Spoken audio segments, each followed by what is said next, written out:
Lysosome जो है सबसे पहले डिस्कवरी किसने किया था?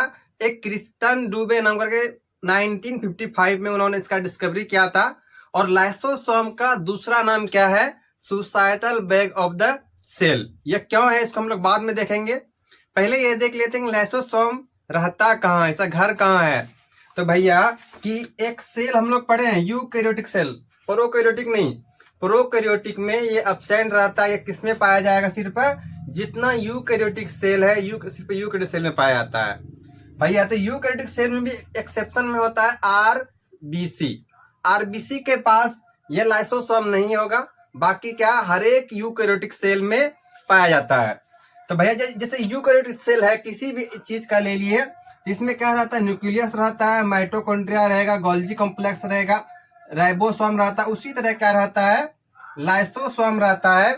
और ये लाइसोसोम क्या करता है? इंजाइम्स का फैक्ट्री है। ये डाइजेस्ट करता है सेल के अंदर जितना पार्टिकल्स, फूड पार्टिकल्स हो गया या पैथोजेन हो गया, उसको डाइजेस्ट करता है।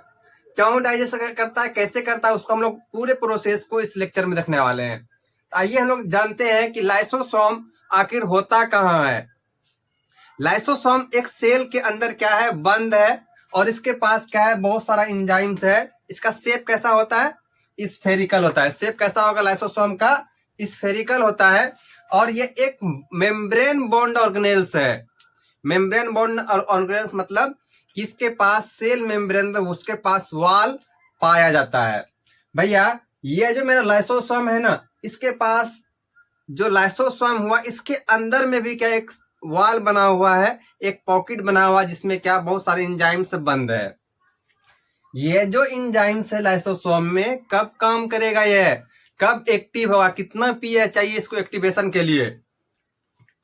तो देखो जैसे लाइसोसोम में क्या 40 से प्लस एंजाइम्स पाए जाते हैं, वो एक्टिवेट तभी रहेगा, वो एक्टिव तभी होगा जब क्या उसका पीएच लगभग 5 के आसपास हो।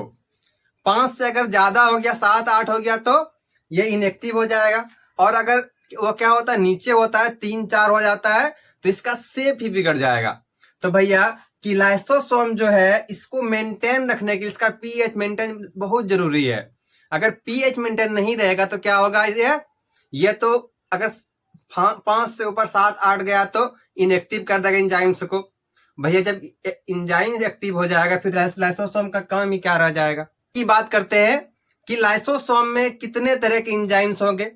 लाइसोसोम में लगभग 40 एंजाइम्स पाए जाते हैं, 40 एंजाइम्स पाए जाते हैं। उनमें से कुछ इंपॉर्टेंट है जैसे क्या प्रोटीएज, लाइपेज, एमाइलेज, न्यूक्लिएज। ये सब जो है जैसे कि प्रोटीएज क्या करता है? प्रोटीन को डाइजेस्ट कर जाएगा। लाइपेज किसको डाइजेस्ट करेगा? लिपिड को। और एमाइलेज कार्बोहाइड्रेट का। और न्यूक्लियस किसको? न्यूक्लिक एसिड को यह डाइजेस्ट करता है। भैया इसके पास कितना एंजाइम होता है? 40 के लगभग, याद रखें ऑब्जेक्टिव के लिए। अब बात करें कि ये एंजाइम कब काम करता है, किसमें काम करेगा। पहले तो ये काम करता है इंट्रासेलुलर, मतलब सेल के अंदर। जैसे क्या फूड पार्टिकल्स हो गया, कोई वायरस हो गया, कोई बैक्टीरिया हो गया, ये फिर क्या कोई भी चीज हो जो हार्मफुल हो, वेस्ट मटेरियल हो, उन सबको डाइजेस्ट करने का काम कौन करता है? यही इंट्रासेलुलर काम करेगा। दूसरा होता है ऑटोफैसिस। ऑटोफैसिस में क्या होगा कि when the cell is injured और ओल्ड लाइसोसोम रेप्चर, अगर पूरा जो जैसे लाइसोसोम है, लाइसोसोम क्या हुआ कि ये तो पुराना हो गया, ये फट गया किसी कारण से, तो जैसे ही वो रेप्चर हुआ या किसी कारण से वो डैमेज हुआ तो पूरे सेल को क्या करता है? वो खा जाता है। मतलब पूरा सेल क्या हो जाएगा? डैमेज हो जाएगा। तीसरा ऐसा काम क्या है? डिफेंस का काम है। डिफेंस मतलब कि तुम्हारे बॉडी का ये डिफेंस कर रहा है, तुम्हारे बॉडी के लिए लड़ रहा है। कैसे? जैसे पैथोजेन, वायरस, कुछ भी आपके बॉडी में, आपके सेल में आता है तो सबसे पहले लाइसोसोम क्या करेगा? उसको इंगल्फ करेगा। भैया अभी हम बात कर रहे थे ना एंजाइम्स, इसके पास एंजाइम्स आया कहां से, कैसे बनाता है? लाइसोसोम देखो एंजाइम्स को बनाता नहीं है, वो क्या करता है कि माइटोकॉन्ड्रिया से पहले क्या प्रोटीन सिंथेसिस हुआ था, और वह कहां आता था? गोल्जी कॉम्प्लेक्स के पास आया था। क्या करने के लिए? पैकेजिंग होने के लिए।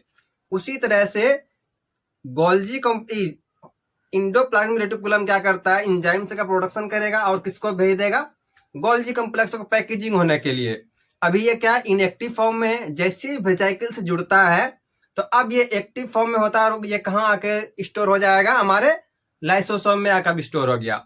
जैसे ही लाइसोसोम में स्टोर हुआ है, क्या एकदम सेफ तरीके से उसको रखा गया है, जब भी काम पड़ेगा उसको वह क्या होगा, एक्टिव हो जाएगा। अब उसके बाद बात करते हैं कि टाइप्स ऑफ लाइसोसोम, कि लाइसोसोम का कौन कौन सा टाइप है, उसका क्या काम है। जैसे पहले प्राइमरी लाइसोसोम और सेकेंडरी लाइसोसोम, और तीसरा एक होता है रेसिडुअल लाइसोसोम। तो भैया जो प्राइमरी लाइसोसोम है या क्या है, जो नया नया फॉर्म हुआ है, जो नया नया बना है, वह क्या होगा, प्राइमरी लाइसोसोम होगा। और ये जो प्राइमरी लाइसोसोम कैसा होता है, इनएक्टिव होता है, लेकिन उसके पास इंजाइम रहता है। इंजाइम कैसा होगा, इस फॉर्म में होगा, इनएक्टिव फॉर्म में होगा। भैया जब नया नया था तो ये इनएक्टिव फॉर्म में था, लेकिन बाद में क्या होगा, जैसे ही इससे क्या होगा, वेसिकल से जुड़ा, प्राइमरी लाइसोसोम से वेसिकल से जुड़ेगा तो ये क्या हो जाएगा, सेकेंडरी लाइसोसोम, जो इसके पास एंजाइम से क्या होगा, एक्टिव फॉर्म में पाया जाएगा। और तीसरा क्या है, रेसिडुअल लाइसोसोम है। रेसिडुअल में जैसे कि जो बचा हुआ चीज है उसको ये काम करता है, रेसिडुअल लाइसोसोम। अब डायग्राम की बात कर लेते हैं। डायग्राम क्या है, एक डायग्राम लाइसोसोम का बनाए हैं। इसका जो सबसे आउटर मोस्ट लेयर है वो क्या, मेम्ब्रेन कहलाता है, जो किसका बना हुआ है, लिपिड बायलेयर का ये बना हुआ रहता है। दूसरा ये दिख रहा है बिंदा बिंदा, ये क्या है, हाइड्रोलाइटिक एंजाइम्स, यही है। और यहाँ पे देखो एक बाहर निकला हुआ कुछ स्ट्रक्चर दिख रहा है, इसका नाम क्या है, ट्रांसपोर्ट प्रोटीन। ये प्रोटीन को ट्रांसपोर्ट करता है। तो लाइसोसोम को हम लोग क्या कहते हैं कि सुसाइडल ऑफ द बेक कहा जाता है। क्यों कहा जाता है, क्योंकि ये ना पूरे सेल को ही खा जाता है। अगर ये डैमेज हुआ तो पूरे सेल को डैमेज कर देगा। इसका काम क्या है, डाइजेस्ट करना, लेकिन कभी कभी ये खुद को भी डाइजेस्ट कर जाता है। इसीलिए इसको क्या कहा जाता है, suicidal bag of the cell कहा जाता है।